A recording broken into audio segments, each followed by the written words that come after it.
புதுவை மற்றும் காரைக்கால் பகுதிகளுக்கான வானிலை எச்சரிக்கை மற்றும் முன்னறிவிப்பு. முதல்ல வங்கக்கடல் பகுதி பார்த்துக்கலாம். இன்று 21ஆம் தேதி அக்டோபர் காலை 5:30 மணி அளவில் தென்மேற்கு வங்கக்கடல் பகுதிகளில் ஒரு காற்றழுத்த தாழ்வு பகுதி உருவாகி, அதே பகுதி 8:30 மணி அளவில் ஆழ்ந்த காற்றழுத்த தாழ்வு பகுதியாக, அதாவது வெல் மார்க் லோ ப்ரெஷர் ஏரியாவாக அதே பகுதிகளில் நிலவுகிறது.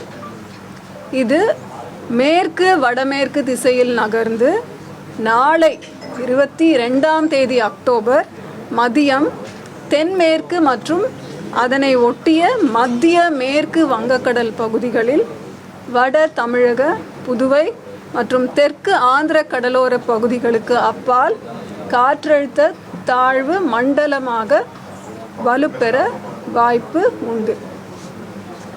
அதற்கு அடுத்த 24 மணி நேரத்தில், அதாவது 23ஆம் தேதி அக்டோபர், மேற்கு வடமேற்கு திசையில் நகர்ந்து வட தமிழக, புதுவை, தெற்கு ஆந்திர கடலோர பகுதிகளை நோக்கி நகர்ந்து மேலும் வலுவடையும் வாய்ப்பு உள்ளது. அதாவது காற்றழுத்த தாழ்வு மண்டலம் அப்படின்றது டிப்ரெஷன், அதற்கு அடுத்த ஸ்டேஜ் அப்படின்றது டீப் டிப்ரெஷன். அதற்கான சாத்தியக்கூறு உண்டு. டீப் டிப்ரெஷன் வரைக்கும் சொல்ல முடியும். இன்னைக்கு நாளைக்கு அது புயலாக மாறுமா அப்படின்றது ஓரளவுக்கு சரியாக சொல்ல முடியும். இப்போ இந்த நிலையில நீங்க சொல்றத வச்சு பார்க்கும்போது இன்னைக்கு இரவுக்கோ நாளைக்கு ஃபுல்லுக்கோ மழை எப்படி இருக்கும்? மழைக்கு நான் அடுத்த ஸ்லைட்ஸில் சொல்லியிருக்கேன். மழை கடலோர மாவட்டங்களுக்கு கனமழை எச்சரிக்கை அதி கனமழை எச்சரிக்கை விடப்பட்டிருக்கு.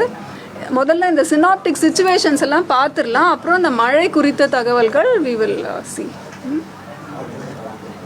ஸோ தெற்கு அந்தமான் அடுத்த 3 சிச்சுவேஷன்ஸில் இரண்டாவது தெற்கு அந்தமான் கடல் மற்றும் அதனை ஒட்டிய பகுதிகளில் ஒரு வளிமண்டல மேலடுக்கு சுழற்சி நிலவுகிறது. இது இரண்டாவது சினாப்டிக் சிச்சுவேஷன். மூன்றாவது அரபிக்கடல் பகுதிகளிலே நேற்று தென்கிழக்கு அரபிக்கடல் பகுதிகளிலே நிலவிய ஆழ்ந்த காற்றழுத்த தாழ்வு பகுதி இன்றும் அதே பகுதியில் நிலவுகிறது. இது மேற்கு திசையை நோக்கி மெதுவாக நகர்ந்து அடுத்த 24 மணி நேரத்தில் காற்றழுத்த தாழ்வு மண்டலமாக வலுப்பெறும் வாய்ப்பு உள்ளது. இந்த 3 சினாப்டிக் சிச்சுவேஷன்ஸ்.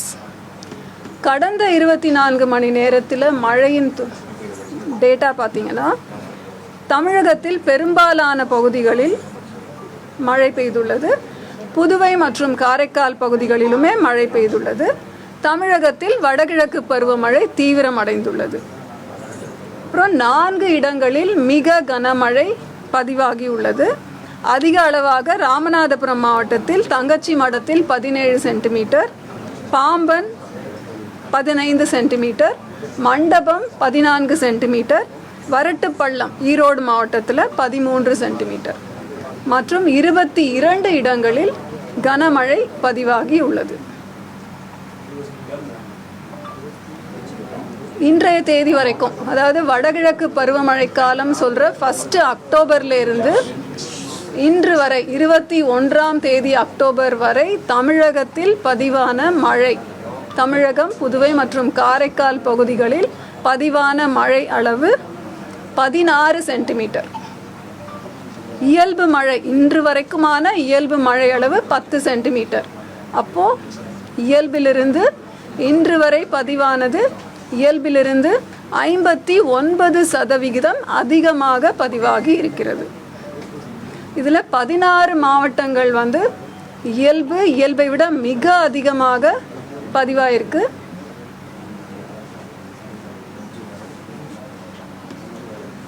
இப்போ அடுத்த 7 தினங்களுக்கான வானிலை எப்படி இருக்கும் அப்படின்னா, 21 மற்றும் 22 இந்த தேதிகளில் பெரும்பாலான பகுதிகளில் மழை பெய்யும், இடி மின்னலுடன் கூடிய மழை பெய்யும் வாய்ப்பு உண்டு.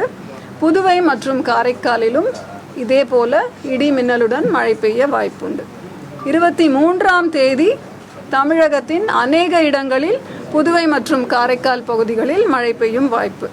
24 27 வரைக்கும் தமிழகத்தில் ஒரு சில இடங்களில் புதுவை மற்றும் காரைக்கால் பகுதிகளிலும் மழை பெய்யும் வாய்ப்பு உண்டு.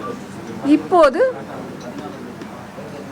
கனமழை, மிக கனமழை, அதி கனமழைக்கான எச்சரிக்கை. இப்போ பார்த்தீங்கன்னா இன்று காலையிலிருந்து நாளை காலை 8:30 மணி அளவுடன் எந்தெந்த மாவட்டங்களில் அதி கனமழை எதிர்பார்க்கிறோம் அப்படின்னா 8 மாவட்டங்களில், கடலோர மாவட்டங்களில் அதி கனமழை எதிர்பார்க்கிறோம். அதோடு கூட தமிழகத்தின் 8 மாவட்டங்கள் மற்றும் புதுவை மற்றும் காரைக்கால் பகுதிகள் 10 மாவட்டங்களில் மிக கனமழை எதிர்பார்க்கிறோம். 7 மாவட்டங்களில் கனமழை.